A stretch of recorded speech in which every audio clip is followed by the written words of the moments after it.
Imagine waking up before dawn, pulling on your uniform, and spending 12 hours caring for others. Nurses, care workers, the backbone of our essential services. You work hard, pay your taxes, contribute to national insurance, just like everyone else. But if you lose your job, your boiler breaks, or you need help, there's nothing for you. No safety net, no support.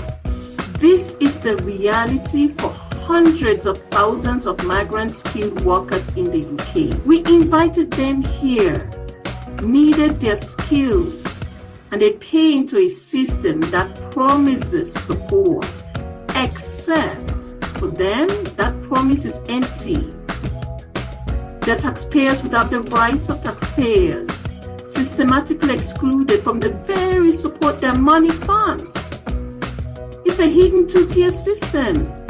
Citizens get help in tough times. Migrant skilled workers on visas are told to fend for themselves. The message, your work is welcome, but your struggles are your own. It's not just about money. It's about dignity and fairness. The irony, the people we rely on most are left with nowhere to turn when they need help. They keep our NHS running, staff our care homes, and drive our economy. Yet when crisis hits, they face a wall of silence, expected to have endless savings. They carry a burden we rarely acknowledge. It's time we talked about it. So who are the skilled workers? They're not just statistics. They're the nurses from the Philippines and other nationals, engineers from India and other nationals, care assistants from Nigeria, Zimbabwe and other nationals. To get a skilled worker visa, you need a job offer from an approved employer, meet strict skill and salary thresholds, and pass a selective process. These aren't low-skill jobs. They require expertise and dedication. Think of the civil engineer from Poland building our railways, the vet from South Africa caring for our animals, the science teacher inspiring future innovators. They fill gaps in our workforce, keep our public services running, and drive economic growth. The government actively recruits them, telling the world we want the best and brightest. Our NHS, tech sector, and care homes depend on them. They leave everything behind to build a new life here and contribute to our. They are not outsiders. They are essential. They are our colleagues, neighbors, and friends. They answer our call for help, and yet they are treated as temporary, not as part of our society. Coming to the UK on a skilled worker visa is expensive. Before arriving, workers and their families pay thousands in visa fees and the immigration help surcharge, over £1,000 sterling per year. For a family of 4, that's more than £20,000 sterling per pence up front, just for healthcare access. Many take out loans or spend life savings before even buying a plane ticket. Once here, they pay income tax and national insurance like everyone else. In effect, they pay for the NHS twice. Once through the surcharge, again through monthly taxes. Despite this, they're often portrayed as a drain on resources, a narrative that doesn't match the facts.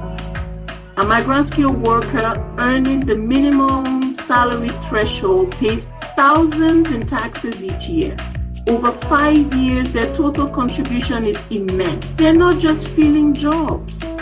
They are net contributors to the economy, yet they are barred from fully accessing the services they help fund. nor are they given a shorter settlement pathway in the UK. The system takes but rarely gives back. It's a double standard. It's the harshest part. Stamped on the visa are the words "no recourse to public funds."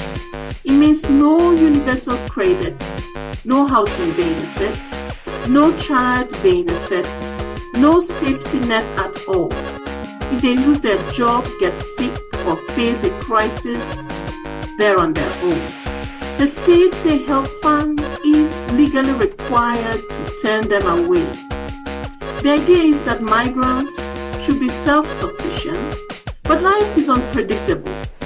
Anyone can fall on hard times. The welfare state exists because we know people can't always weather storms alone. By denying this safety net, the system treats skilled workers as temporary economic units, not as members of society. Most don't have endless savings. Many live paycheck to paycheck.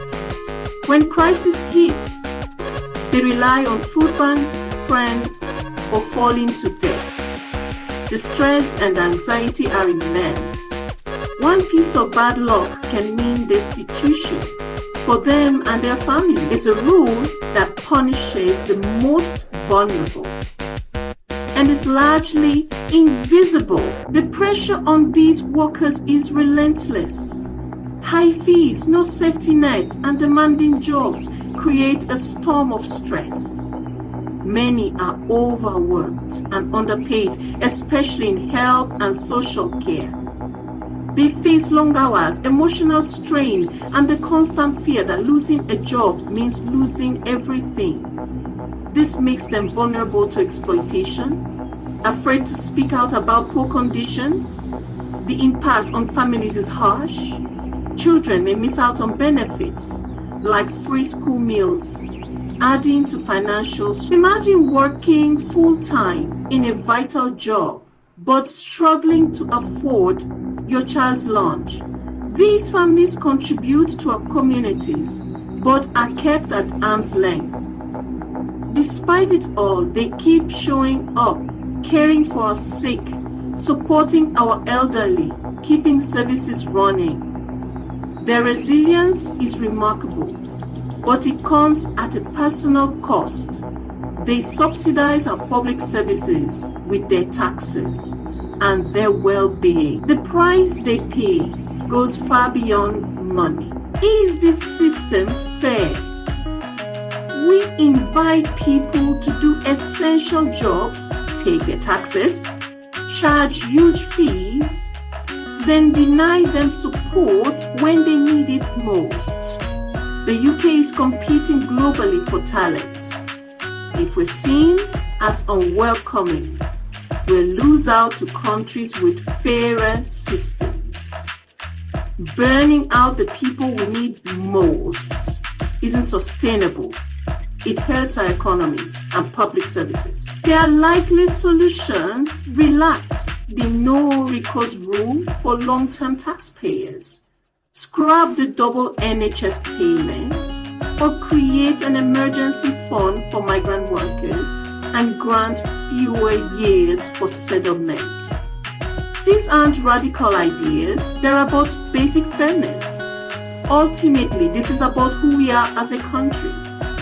Do we see migrant skilled workers as disposable or as future citizens and valued members of our society? The answer will define us and the future of our public services. It's time for an honest debate about the people who keep Britain running. Are we living up to our own values of fairness and decency? What are your honest thoughts? Thanks for watching. Don't forget to subscribe, like, comment, and share.